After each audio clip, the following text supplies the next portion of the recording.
They are cutting down a tree right outside my window, so it's very possible this video has top 5 potential to be one of my worst as far as the audio goes. Hello everybody and welcome to another video. Today we're looking at the teasers they've released for Kowakuju. I still don't know how to pronounce it. I'm at a loss. But there's been just a few teasers. I talked about it in my last video. I was mainly talking about Modern Warfare 4. And then right after that they released the cinematic trailer. Probably today, tomorrow, the next day they're going to be releasing the gameplay trailer and stuff like that. I've seen this cinematic trailer, but I just want to look at it again with you guys. And there's also another picture I want to look at of the elite zombie that is coming. Looks insane. They do a great job with the elite zombies. Totenreich's was amazing with the Necropincer, and now this new one. I think they gave the name. But anyway, let's start with the cinematic dedicated to Tom Kane. Rest in peace. If you don't know who that is, he was the voice actor of Takio. Amazing that they put this in there. Amazing, amazing. I think I have the volume up. Think so. All right. Amazing dedication. Huge. Starting off right off the bat. Huge volcano. Huge volcano. I mean, if I had to make a guess, my good guess is that we're going to see some sort of maybe arena in the volcano, on the volcano, going up the volcano on this ridge here. I don't know, but something. Obviously, the volcano is going to be involved at some point. I'm thrilled to see it. Very Gorod Krovi-esque entrance. Someone teach the twins about ground level! Carver talking about the twins, and when they showed this part, I was feeling this.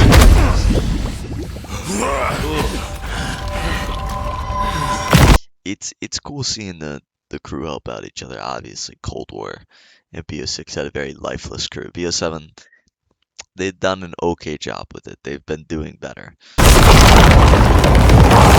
This is what I was talking about. These zombies here, these little fire zombies, definitely going to be the special enemies. You'll see them fight them more throughout the entire video, but this is what I was talking about. And this right here, this is making me think the whole map is going to be lava. This entire sequence. Obviously, it's not going to be.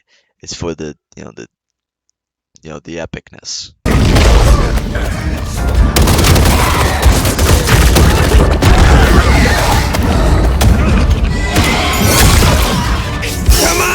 Ooh.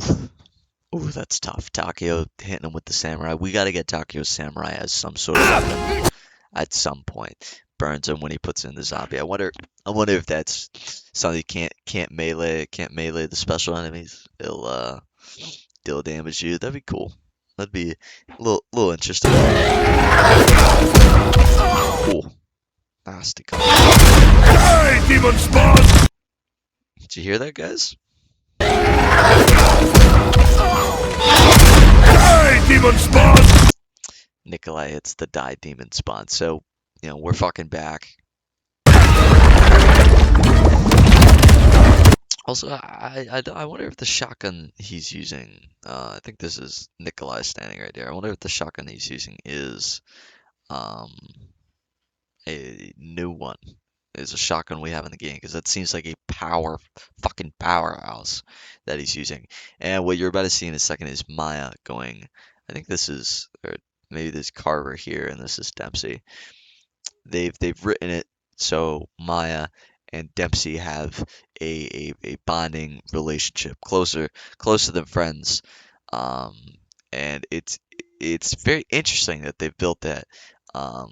A lot of people have their opinions on it, saying like, oh, it's very forced in the voice lines, and it's at this point past the point of speculation. It's more just a corny, forced storyline. But honestly, I haven't felt that at all. I really don't see. Maybe it's because I don't have somebody playing Dempsey as I'm playing Maya in the game. I don't know.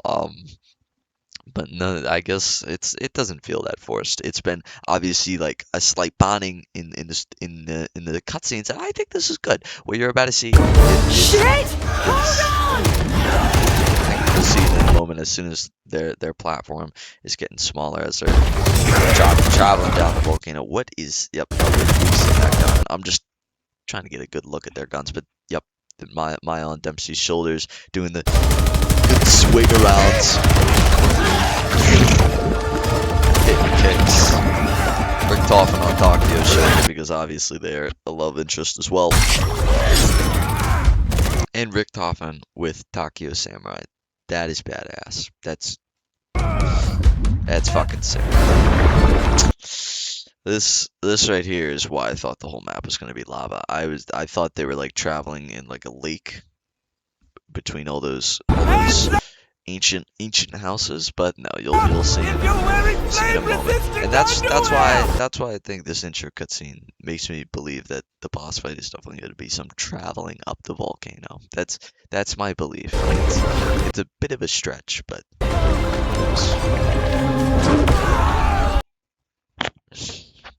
when I saw this, right, it's the reason why I titled this video the Gorod Krovi Rival. This entire map from the intro to now, what we're gonna see as the exit, the outro, has reminded me of Gorod Krovi. Obviously not the entire thing. Very big differences, Stalingrad and a fucking volcano. But slight, even Nikolai says die demon spawn. It's obviously, I don't want to say obviously in hint of Stalin of not Stalingrad, of Gorod Krovi, but I want to say that in my heart, I think it's going to be a rival. Not people are going to be like BO3, Gorod Krovi can never ever be as bad or on the same level, I guess, as BO7's soon to release Kowakuchu, and that's right because we've obviously seen with the BO7 maps, there's the consistent release of the same blueprint, just different map, right? Sort of like the same shit, different toilet, if that makes sense. That's sort of the direction of BO7 right now, and BO3 didn't really have that. Um, when you play each map, it is very, very different. You can you can be fine on every BO7 map by just knowing one of the maps, but really when you're playing BO3, you gotta learn every map to even, have a tolerable experience. So I obviously I don't think it's a one-to-one rival, but I just, I like to have fun. I like to put it up there, be optimistic. And so now you could see they're landing on what is these ancient houses. I don't know what they call them, Japanese um, houses, Chinese. I'm not sure. Um, I feel like I don't want to be racist. I'm not sure what kind of houses they are, but they're landing in between them, and that is kind of the point in the cutscene where I'm like, all right, I'm gonna let it slide. Everything before, I'll let them surviving on the floating rock through lava. I'll let that slide. They should have all snapped their legs when they landed on the ground. Just a little nitpick, that's all. What the hell happened? Also, I watched Mr. Waffle's video on this. I never realized Weaver doesn't talk. He was talking about how Weaver's on a streak of not talking. Weaver's one of the operators I like. People don't really like Weaver, Carver, Gray, or Maya, but I like Weaver and Peck and Strauss, which we don't get to play as either Peck or Strauss. That was only BO6, so whatever. We missed it. What the hell Obviously, happened? I didn't miss it. I've seen it. A dragon. Dragon. Oh, can we get just a close up of that face? Oh, look at that. No, that's crazy. That's crazy. I think the dragon definitely looks cooler than Gorod's. It's a lot more menacing. They've done a great job. I hope the dragon. I said this for Totenreich, where obviously the boss is going to be the dragon. I feel like, but it might not be because for Totenreich, I thought it was going to be the robot. God, who knows? Who really knows? I honestly hope the dragon flies around the map because I'd hope that the robot in Totenreich was walking around the map, just the one, because that would have made it cooler. I mean, yeah, it being on the ground and being able to fast travel is cool as well, because it was knocked. I mean, Totenreich's intro cutscene I think is still better than this one. Totenreich is the best one of the entire um, uh, DLC release cycle so far. It was so amazing. The ice giant fighting the robot. Anyway, I was hoping that it would be interactable across the map, and I hope the dragon is the same. I don't know, like in Gorod, you could ride the dragon. That'd be sick if you could do the same in this. Obviously, it'd be the same. I hope the dragon is more hostile rather than you're taming it and being able to ride it. But the craziest part of all that is that it releases in 5 days. It's the 20th right now. It releases in 5 days. Crazy. I'm gonna have to get off my ass and, well, really get on my ass and start playing the game because I have not been playing enough BS7.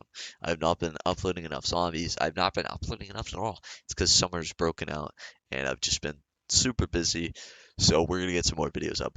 Before we end, let's look at Twitter and let's look at the elite enemy that was teased a couple days ago. This little picture. Look at it. Look at it. They have been doing a great job. Somebody's down here said, I bet they add mimics too. Malware Bytes needs to piss off. I bet they add mimics too. Probably. This map seems like a very mimic map for some reason. Very, very mimic map. But this guy looks sick. I'm very excited for Kokuju. Let me know how you guys are feeling. I just wanted to do a quick little look-see video at it, a couple days before the release. But yeah, thank you for watching.